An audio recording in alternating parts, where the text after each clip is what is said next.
4 দিন আগে গেছিলাম না বার পুজো, তখন দেখলাম প্র্যাকটিস করছে। আমার বডি ল্যাঙ্গুয়েজ দেখে মনে হচ্ছে না এদের কোনো জেতার খিদে এবং ইচ্ছে আছে। তো সেটাই হলো আগের দিন ম্যাচে। আর আমার মনে হয় এবছর আর এই টিম নিয়ে আলোচনা না করাই ভালো। নেক্সট ইয়ার আমি যেটা আজ কাগজে লিখেছি, বর্তমানে আমি বাস্তব লিখেছি।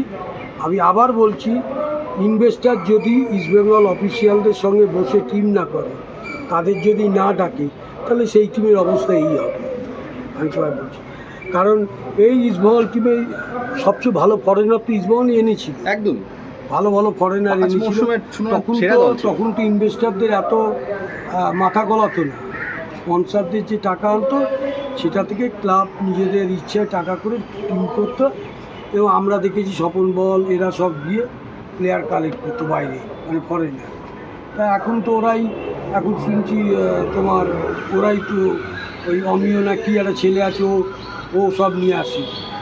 সুতরাং এখানে যারা গালাগালি দিচ্ছে, আমরা তো জানি, এখানে থাকি আমরা, যেহেতু এক্সিকিউটিভ কমিটি আছি, যে নিতুদাকে বা একে গালাগালি করছে, তো ঠিক না।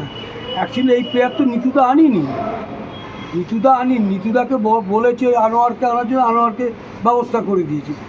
এখন আনোয়ার এসে যদি ইনজিওটা খেলতে না পারে, নিতুদার তো দোষ নেই, সেখানে বলে তো লাভ নেই। আমি আবার বলছি, যদি ভালো চায়, পয়সা তো খরচা করছে তা নয়, খরচা তো জামশেদপুরে আমাদের চেয়ে কম, ইস্টবেঙ্গলের চেয়ে কম পয়সা খরচা করে। জামশেদপুর অনেক বেটার ফুটবল খেলেছে, নর্থ ইস্ট অনেক বেটার খেলেছে, ভালো ভালো প্লেয়ার এনেছে। কোচ সেই প্লেয়ারদের, ট্রেনাররা সেই প্লেয়ারদের নষ্ট করে দিয়েছে।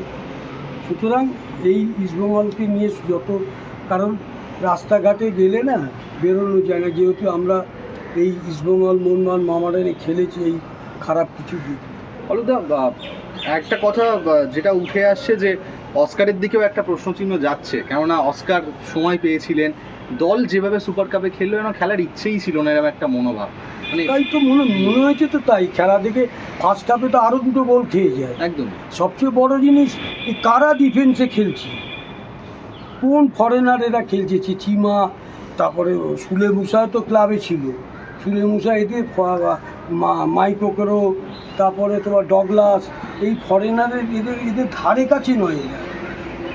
অস্কার এতদিন টাইম পেয়েও দলটার সাথে কি মানে সমস্যাটা কোন জায়গায়? আসল কথা, ও আর বুঝে গেছে এই টিম নিয়ে আমি কিছু করতে পারবো না। তার মধ্যে অর্ধেক প্লেয়ার পড়া, অ্যাকচুয়ালি ইস্টবেঙ্গল জার্সি পরলেই তো হবে না, হ্যাঁ, পরে তো খেলতে হবে। সেই গার্ডস এদের নিয়ে, সবচেয়ে বড় জিনিস, এদের মধ্যে কোনো ফিলিংসই নেই। কানে গিয়ে গুজে ঘর ঢুকছি, কত বড় প্লেয়ার রে তোরা, আমি তো দেখে অবাক হয়ে গেছি। আমি বলছিলাম যে এদের ভাবভাব বেশি, খেলা নেই। ক্লেটনের ছেড়ে দেওয়া নিয়ে কি বলবে? ক্লেটনকে ছেড়ে দিয়েছে, ভালো করেছে। ক্লেটন কিছুই খেলতে পারেনি। এখনও কোচের সঙ্গে কি গন্ডগোল হয়েছে সেটা আমি জানি না। ইনডিসিপ্লিন হলে নিশ্চয়ই তাকে সরিয়ে দেবে, ক্লাব তো তাকে রাখবে না, যেহেতু ফরেন কোচ আছে, ক্লাবের প্রশাসন আছে, তারা বুঝেছে, সরিয়ে দিয়েছে। মোহনবাগানটা নিয়ে